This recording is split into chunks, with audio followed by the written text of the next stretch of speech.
Abra su Biblia en el segundo libro de Samuel, capítulo 12. Aquí tenemos la historia de un hombre, el rey David. Usted ya conoce muy bien la historia. Un día se levantó muy tarde de mañana David y salió a su balcón. Y allí cuando salió a su balcón, ahí cerquitas vio a una muchachona que se estaba bañando sin ropa. Pues cómo más se van a bañar, ¿verdad? Pero esta estaba afuera. Y desde el balcón el rey David la alcanzó a ver y le gustó la tentación, ¿verdad? Entonces dice la Biblia que mandó traerla. A ver, como rey él podía hacer lo que quería. Y mandó traer a Betsabé. Se da cuenta, ese era el nombre de la muchachona. Y se da cuenta que era la esposa de uno de sus mejores amigos. ¿Cómo se llama? Urías, ¿verdad? Pero no le importó, sino que vino y la hizo suya, se metió sexualmente con ella, salió embarazada, después quiso cubrir el pecado de que salió embarazada y mandó matar. Un pecadito te lleva a otro pecado, y ese otro pecado te lleva a otro pecado, y así sucesivamente. Y dice la Biblia que manda matar a su mejor amigo cobardemente. No, hombre, fue terrible lo que hizo el rey David. ¿Cuántos de ustedes han leído esa historia? Pues la mayor parte de ustedes, ¿verdad? Bueno, ya después de que pecó, de que hizo lo que tenía que hacer, Dios manda a un profeta, pero profeta, no como los de ahorita que dicen que son profetas y todo lo que quieren es dinero. Y tienen miedo a abrir su boca para dar el mensaje a la gente. Ahora todo lo que hablan ya los profetas en estos días es: Dios te va a prosperar, Dios te va a bendecir, y este es el año de la bendición para tu vida, y nunca hablan en contra del pecado. Yo no estoy en contra de todas esas cosas. Yo creo en un Dios que nos quiere bendecir, que nos quiere prosperar, pero cuando andas en pecado, cuando andas en adulterio, cuando andas mal, porque hay un montón de gente que anda en pecado, que anda mal, y los profetas, entre comillas, Dios te va a bendecir este año. ¿Qué te va a bendecir? Ni que 8 cuartos. ¿Qué 8 cuartos? Él quiere que te arrepientas y te alejes de esos pecados en los que estás caminando para que verdaderamente puedas ser bendecido. Pero Natán, ese sí era un verdadero profeta del Señor. ¿Y cómo? En estos últimos días en los que vivimos, cómo necesitamos profetas con la misma audacia y el valor y el temor que este hombre Natán le tenía a Dios. Entonces dice que viene y se le acerca a David, Natán. Acuérdese que David era el rey y David podía mandar mocharle el pescuezo en cualquier momento a este profeta. Pero a él no le importó. Él vino delante del rey porque él entendía lo que significaba obedecer más a Dios que a los hombres. Entonces viene Natán y fíjese lo que le dice. ¿Todos estamos allí? Dice: y viniendo a él, le dijo, Natán a David, le cuenta una historia, le dice: había 2 hombres en una ciudad, el uno rico y el otro pobre. El rico tenía numerosas ovejas y vacas, pero el pobre no tenía más que una sola corderita que él había comprado y criado, y que había crecido con él y con sus hijos juntamente, comiendo de su bocado y bebiendo de su vaso y durmiendo en su seno, y la tenía como a una hija.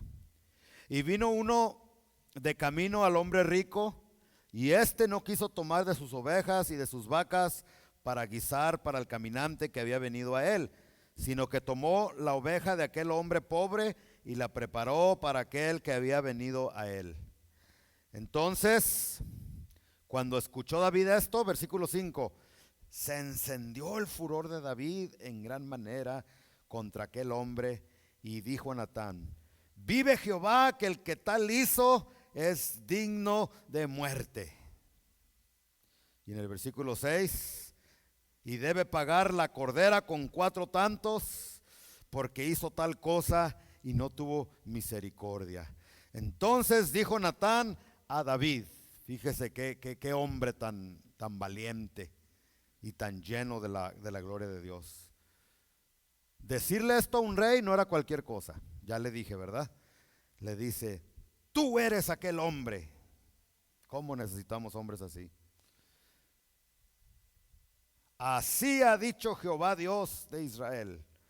Yo te ungí por rey sobre Israel y te libré de la mano de Saúl. Y te di la casa de tu señor y las mujeres de tu señor en tu seno. Además te di la casa de Israel y de Judá. Y si esto fuera poco, te habría añadido mucho más. ¿Por qué pues tuviste en poco la palabra de Jehová, haciendo lo malo delante de sus ojos? A Urías Heteo heriste a espada y tomaste por mujer a su mujer, y a él lo mataste con la espada de los hijos de Amón. Por lo cual, fíjese, ahora no se apartará jamás de tu casa la espada, por cuanto me menospreciaste y tomaste la mujer de Urías Heteo para que fuese tu mujer. Así ha dicho Jehová, versículo 11. He aquí yo haré levantar el mal sobre ti de tu misma casa, y tomaré tus mujeres delante de tus ojos, y las daré a tu prójimo. Después sabemos que fue uno de sus hijos, ¿verdad? Que violó a todas sus esposas. El cual yacerá con tus mujeres a la vista del sol, porque tú lo hiciste en secreto. Escuche, todo lo que hacemos en secreto. Mas yo haré esto delante de todo Israel y a pleno sol. Entonces dijo David a Natán, y por eso David era conforme al corazón de Jehová, porque fíjese lo que dice. Entonces dijo David a Natán, cállate, ahorita te van a mochar el pescuezo. ¿Dijo eso? Soldados, vengan y agárrenlo a este. No, dice, pequé contra Jehová. El hombre de Dios, hermanos, no cae en tentación, no porque su esposa lo descubre, o su esposo, o sus hijos, o en el trabajo, sino el hombre de Dios piensa en Dios primeramente. Así como José, ¿no? Cuando la mujer se le puso allí, vente, vamos a tener relaciones sexuales, y dice, ¿cómo yo pecaré contra Dios? Él hubiese podido hacerlo. Estaba solo, no había nadie, pero no lo quiso hacer porque él amaba a Dios. Y uno de los primeros puntos para no caer en tentación es amar a Dios, hermanos, con todo nuestro corazón. Porque cuando tú lo amas y estás consciente de que Él está contigo a todo momento, eso te va a ayudar mucho para cómo yo voy a hacer esto. Si Dios está conmigo y Dios me ama y yo lo amo a Él también. Entonces 12, el 13, entonces dijo David a Natán, pequé contra Jehová. Y Natán dijo a David, también Jehová ha remitido tu pecado, no morirás. Mas por cuanto con este asunto hiciste blasfemar a los enemigos de Jehová, el hijo que te ha nacido ciertamente morirá. Y Natán se volvió a su casa. Que el Señor bendiga su palabra. ¿Cómo vencer entonces la tentación, hermanos? ¿Cómo vencer el pecado? Bueno, aprendamos un poquito de esta lección. Si tú quieres vencer la tentación, en primer lugar, tú necesitas un mentor a quien estés dispuesto a rendirle cuentas. Para los que están tomando notas, se los voy a volver a repetir. Y los que no, también. ¿Ok? Si tú quieres vencer la tentación, tú necesitas tener un mentor a quien tú estés dispuesto a rendirle cuentas. Aquí vemos en estos versículos a Natán, cómo David lo toma como un mentor, alguien que lo puede reprender, alguien que lo puede aconsejar. Y de la misma manera, hermanos, nosotros necesitamos una persona a quien nosotros estemos dispuestos a rendirle cuentas, a decirle lo que estamos haciendo. ¿Ok? Aparte de nuestras esposas o nuestros esposos, porque déjeme decirle que entre los matrimonios,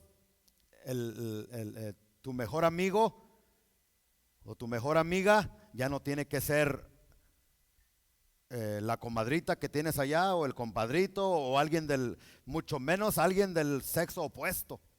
Hay mujeres que se casan todavía, están casadas y quieren seguir de mejores amigas con el compadre, con el jefe, con el compañero de trabajo. Peligro, peligro, peligro. Tu mejor amigo debe de ser tu esposo. Tu mejor amiga debe de ser tu esposa, no la comadre, no la tía, no nadie. Tu esposo y tu esposa, ¿ok? Y si hay alguien a quien nosotros debemos de tener la confianza de ir y de platicarles nuestras debilidades o las situaciones por las que estamos pasando, es nuestro cónyuge, es nuestra esposa o nuestro esposo. Si no le tienes confianza, hay algo anda mal. Y ese es un problema que nosotros estamos viendo mucho en nuestros tiempos, porque mire, hay esposos que sacan su teléfono y a ver, le dice la esposa, préstame el teléfono, y dice, espérame vos, y no veas cuál es el password, aquí yo lo pongo, ok, ahora sí úsalo para hablar y me lo regresas luego. Eso no debe de ser. Tu esposo debe de tener tu password. ¿Cómo se dice eso de cómo se dice password? Tu contraseña.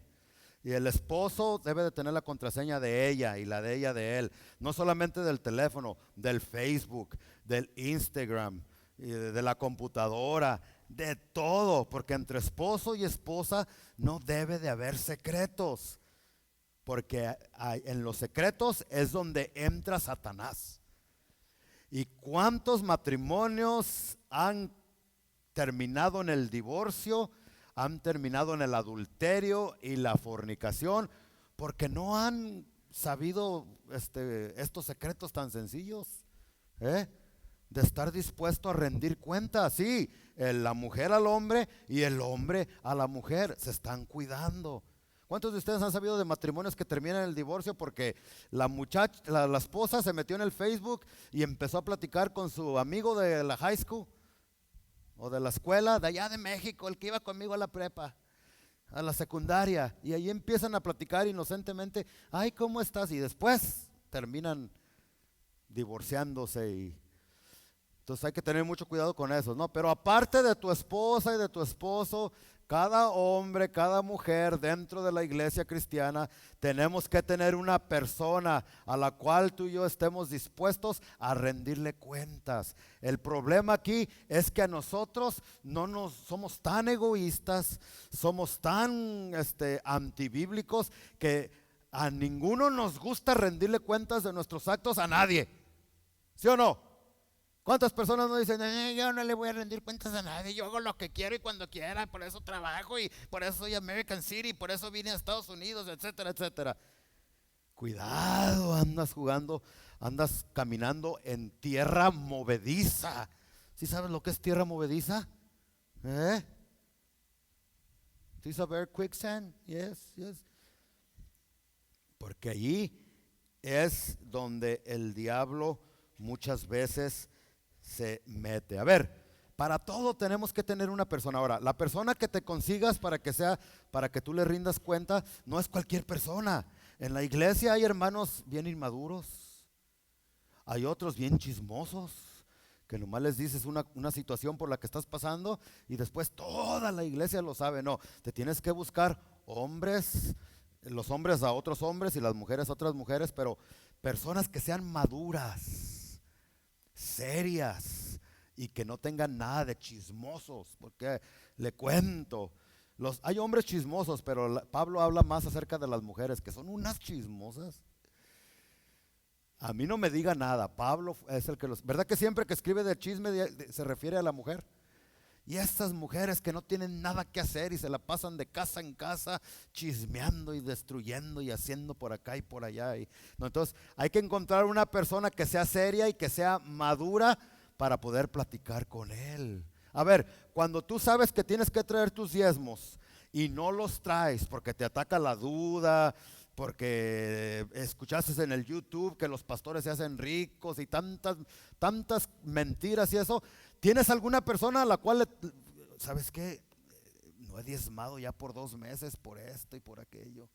¿Tienes alguna persona a la que le rindes cuentas? ¿O tú eres el jefe de tu propia vida y haces lo que te da tu regalada gana? Porque si eres esa persona, mira, estás yendo poco a poco hacia la destrucción sin que te des cuenta. ¿Tienes alguna persona, hombre, que me estás escuchando? Si ahí en el trabajo, en el gimnasio o en cualquier lugar está una muchachona que te está llamando la atención, ¿tienes un mentor al que tú le tengas confianza, que sea suficiente maduro y que le vengas a decir, fíjate que esa muchacha me está meneando los tamales? O como dicen, me está aflojando el tapete, o cómo me está moviendo el tapete. ¿Tienes una persona a quien tú le puedas confesar esas cosas? Si no, comienza a orarle al Señor. Tú necesitas a alguien.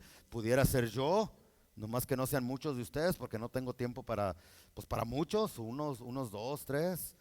Pero si no, yo no soy el único. Hay personas que son maduras dentro de la iglesia, y si no, hay otros pastores, hay otras personas fuera de la iglesia pero es bien necesario que nos busque. Cada quien tengamos nuestro Natán. Y que ese Natán, así como no se la pensó 2 veces en decirle su verdad a David, que ese Natán que tú escojas también te diga, mira, te he visto que no andas bien, y mira, ya no le abres la puerta a tu esposa, a tus hijos los traes a nalgadas, ya veo que no flores para tu esposa, no esto, no aquello, y todos necesitamos ese tipo de personas que nos ayuden, que sean nuestros mentores. La mayor parte de las personas que caen en tentación, que caen en pecado, son esas personas que yo no le tengo que decir a nadie de mi vida, yo trabajo y nomás aquí mis chicharrones truenan. Cuidadito, son los primeros que caen. Hay muchos, me gustó de una iglesia que escuché, que los hermanos están conectados con el mismo Netflix, todos, para ver qué clase de películas estás mirando en tu casa. Que tú prendes y estás interconectado con otros, y el otro hermano ve lo que estás mirando y tú ves lo que el hermano está mirando, y así nos ayuda, porque uno dice, no, pues, ¿cómo voy a poner esa película donde esa mujer está enseñando todo el pecho y todo el trasero?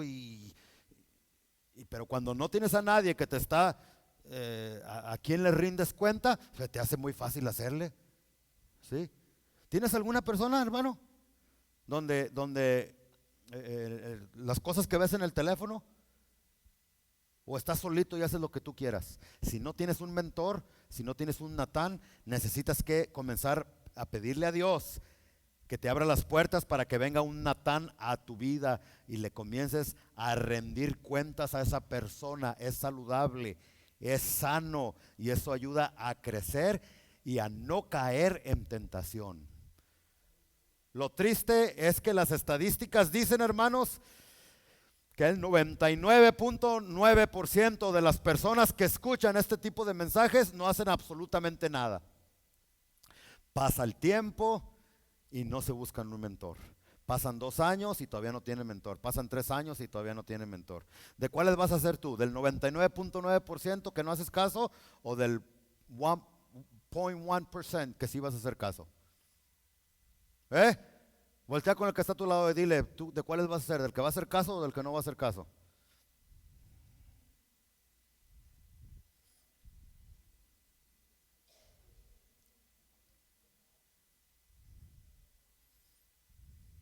Ok, la segunda cosa que nos va a ayudar a tener victoria sobre la tentación, hermanos, es saber, los que están tomando notas, que hay consecuencias para nuestras desobediencias y nuestros pecados, aunque Dios nos perdone. Eso lo aprendemos de esta historia, y en el versículo 13, entonces dijo David a Natán, pequé contra Jehová.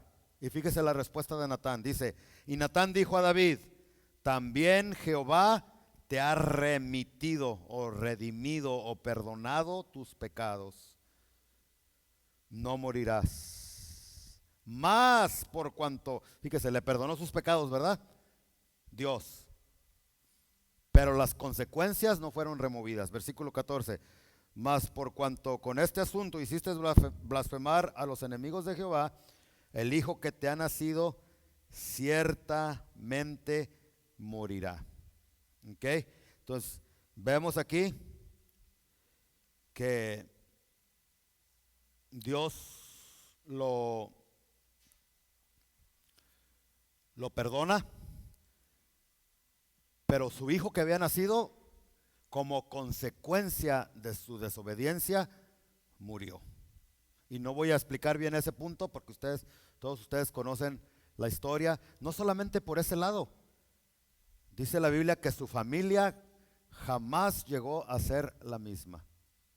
Y ustedes leyeron hace un ratito que lo que él hizo en secreto, dice que Dios iba a permitir que sus esposas de él fueran violadas molestadas sexualmente a la luz del día. Y lo peor que cuando se cumplió esta profecía, ¿sabe quién fue el que violó a las esposas del rey David? Su propio hijo. Y ahorita se me escapa su nombre. ¿Cuál fue el nombre, hermanos, del hijo que violó a las esposas? ¿Fue Absalón? Tremendo, ¿verdad? Y dice que se le levantó en contra el hijo a David y lo primero que hizo fue subió y en el balcón violó sexualmente a todas las esposas del rey David. Dios lo perdonó, pero las consecuencias no fueron removidas. Si tú entiendes esta verdad, esto te va a ayudar a no caer en tentación, a no caer en pecado, porque si bien Dios es bueno y para siempre es su misericordia, y la Biblia promete que no hay pecado que Dios no te perdone, ¿verdad que así dice la Biblia? Solamente un pecado Dios jamás te va a perdonar, y es la blasfemia contra la persona del Espíritu Santo. Pero de ahí en adelante cualquier pecado, adulterio, fornicación, robo, violación de un niño, lo que tú quieras, Dios te perdona. Y quizás el Espíritu Santo le está hablando a una persona en esta mañana que quizás llegó a la iglesia, quizás estás aquí o estás viéndonos por Facebook, llegaste a la iglesia pensando que los pecados que tú has cometido ya no tienen perdón. Esa es una mentira recién sacadita del infierno. No hay pecado que sea tan grande y tan negro que la sangre de Cristo no pueda borrar, no pueda limpiar y no pueda perdonar. Todos los pecados habidos y por haber pueden ser perdonados cuando una persona viene con un corazón humilde, con un corazón contrito y humillado delante de Dios. Entonces, si hay alguna persona aquí que viene con cargas, con pecados, no creas la voz de Satanás. Dios quiere y puede perdonarte en el instante que tú invoques el nombre de Cristo Jesús. Si tú eres esa persona, no te esperes a que te hagamos la invitación a que vengas aquí al altar. Ahí mismo donde estás sentado, ahí mismo donde estás escuchando, ven a Cristo, pídele perdón y Él te perdona en el instante, en ese mismo segundo. ¿Ok? Pero eso no, una cosa es que Dios te perdone y otra cosa es que Dios remueva las consecuencias.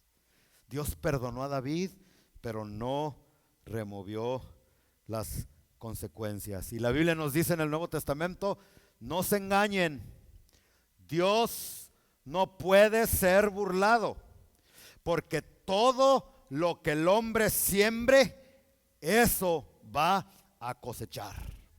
Esa es una ley espiritual que no la podemos evadir.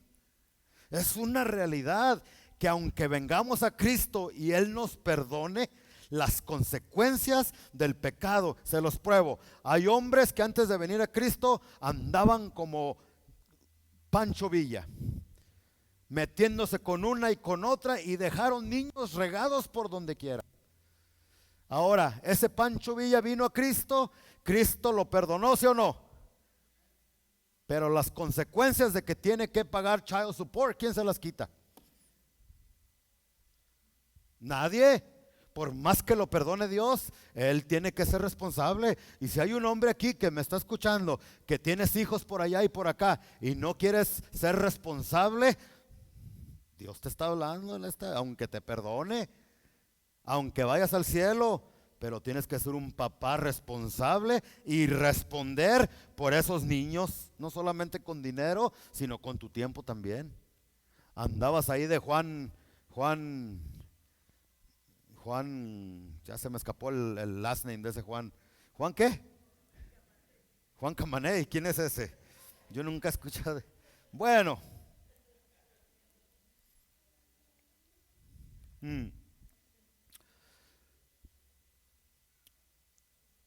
Esa es una realidad, hermanos. Mire, hay personas que dicen, la Biblia dice que fornicar, o sea, tener relaciones sexuales antes de casarse es pecado, ¿sí o no? ¿Verdad? Y hay cristianos que no, pues no, lo hacen, no les importa. Dicen, al cabo Dios me perdona. Mira, sí te perdona. Si tú tienes relaciones sexuales antes de casarte, Dios te perdona. Pero después, aunque Dios te perdone, ahí están las consecuencias. Porque todo lo que siembras, eso vas a cosechar. Si no lo cosechas ahorita, en un futuro lo vas a cosechar. Al menos que Dios tenga misericordia de ti. Entonces hay parejas que fornicamos y después nos casamos y Dios nos perdona, sí, Dios te perdona y todo, pero después cuando tengas tu niña, ay, ¿por qué mi niña se metió con este hombre antes de casarse? ¿No te acuerdas que hace 30 años atrás tú hiciste lo mismo? Lo que está pasando aquí es que estás recogiendo lo que sembraste. Hay mamás ahorita que ¿por qué me tocó esa niña tan rezongona? ¿Por qué me rezongona tanto? ¿Por qué es tan cochina? ¿Por qué no limpia el cuarto? ¿Por qué no lava los trastes? ¿Por qué no hace la cama? ¿Por qué esto? ¿Por qué aquello? ¿No te acuerdas que cuando tú eras una muchachona antes de casarte eras bien rezongona con tu mamá también? ¿Ya te perdonó Dios? Sí, ya te perdonó Dios de que eras bien rezongona y eras bien desobediente y bien cochina y no limpiabas la cama y no limpiabas los trastes y el baño bien sucio allí no limpiabas, esperabas que tu mamá te limpiara todo. Dios ya te perdonó de todo eso porque no hay pecado que Dios no pueda perdonar. Pero ahora tu hija está igual o peor que tú porque estás cosechando las consecuencias de lo que hacías. Por eso, hermanos, si Dios nos perdona, pero hay que portarnos bien, porque todo lo que hacemos algún día lo vamos a cosechar. Dile al que está a tu lado, ¿ya escuchaste? Hermano, lo que yo le estoy hablando es bíblico, hermanos. En la Biblia vemos varios ejemplos. Jacob era bien tranza. ¿Se acuerda que se transió a su hermano con la bendición, la primogenitura? ¿Sí se recuerdan? ¿Ah? Pero después se encontró un suegro que, ay, de esos suegritos yo no quiero. Se lo comenzó a transear también. Era bien tranza el suegro también. Pablo, ¿quién fue el que llevó a Esteban para que lo apedrearan? ¿Quién fue el causante de que apedrearan a Pablo? A Esteban. ¿Quién? Pablo. Y más adelante dice que agarraron a Pablo y lo apedrearon también a él. Ya era perdonado, ya era salvo, ya iba al cielo, amaba a Cristo. Sin embargo, lo apedrearon porque estaba cosechando lo que él mismo sembró. Entonces, hermanos, tengamos cuidado, aunque seamos cristianos, de nuestras acciones, que sean justas, que sean buenas, que no andemos haciendo cosas que no, porque tarde que temprano vamos a cosechar lo mismo. Mira, lo que tú estás sembrando ahorita, 2025, aunque seas salvo y vayas al cielo, antes de que te vayas en el rapto de la iglesia, vas a cosechar las consecuencias de lo que estás haciendo ahorita. Si no quieres cosechar nopales, pues no siembres nopales. Siembra fruta buena que vas a disfrutar. ¿Por qué están tan calladitos, hermanos? Si tú entiendes el principio de las consecuencias de la siembra y la cosecha, eso te va a ayudar a no entrar en tentación, porque dices, no, después, aunque Dios me perdone, la vida de David ya no fue la misma. Entonces hay que tener mucho cuidado con eso. En tercer lugar, y ya con eso termino, hermanos, de la misma historia vemos que David no puso excusas ni pretextos, sino que cuando Natán lo confrontó, ¿qué fue lo que dijo David? ¿Se recuerdan? He pecado contra Jehová. Reconoció su pecado.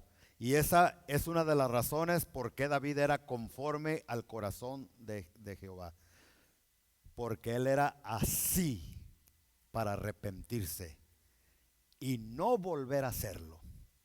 Hoy un montón de personas dentro de la iglesia cometen el mismo pecado una y otra vez. Eso no es verdadero arrepentimiento.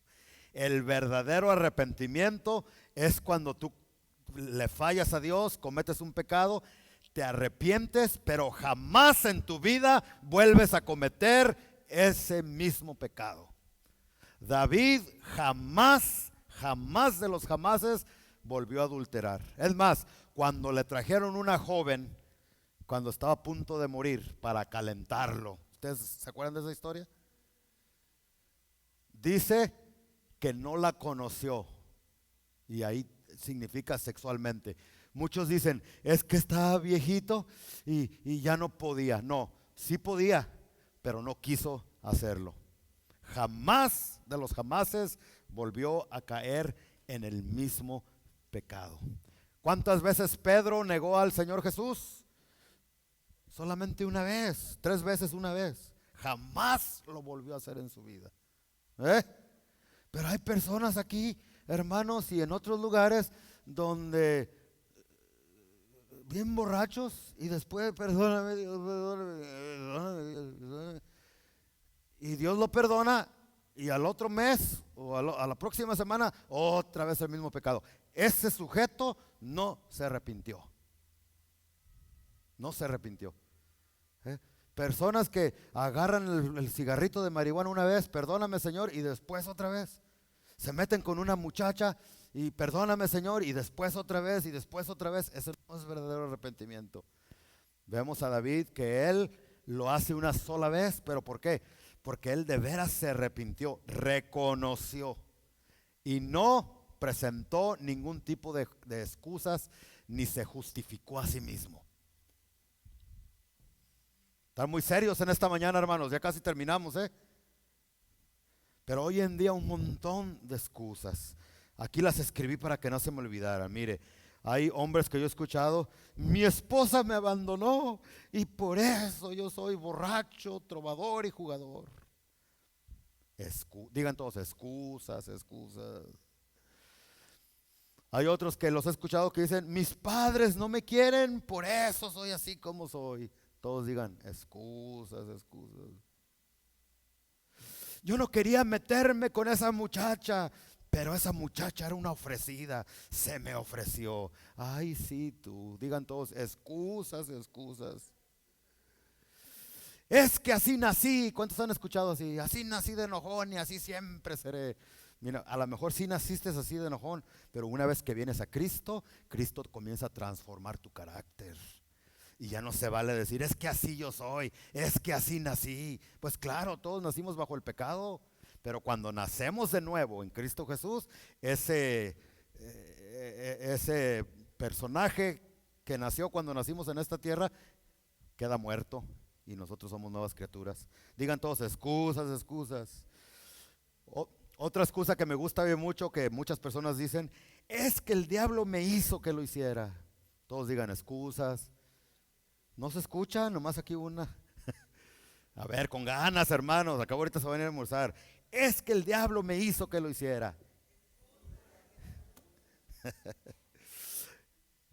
How about this one? ¿Cuántos dicen? Es que fue por la culpa del pastor. Ay, sí, échame la culpa a mí. ¿Verdad que sí? ¿Por qué no vienes a la iglesia? No, es que el pastor. Ay, Dios mío. ¿Cómo nos falta madurar, no?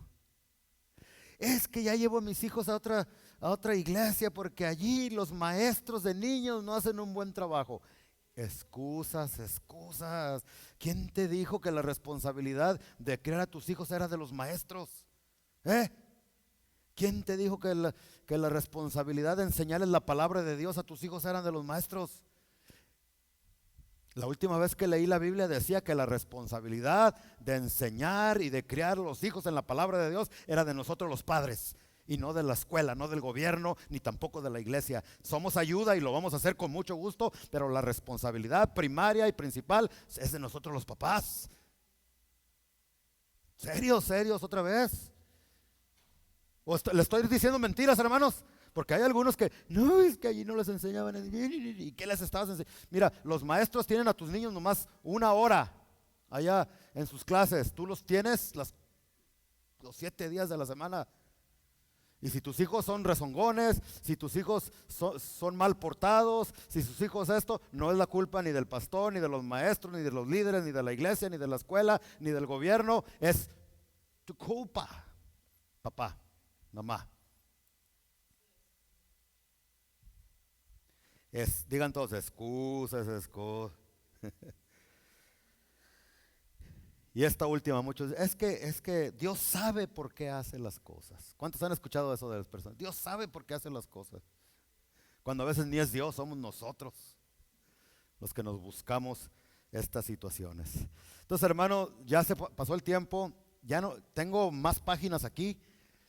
No voy a continuar porque dicen que la gente solamente retiene los primeros 30 minutos, algo así. Yo ya llevo como 45.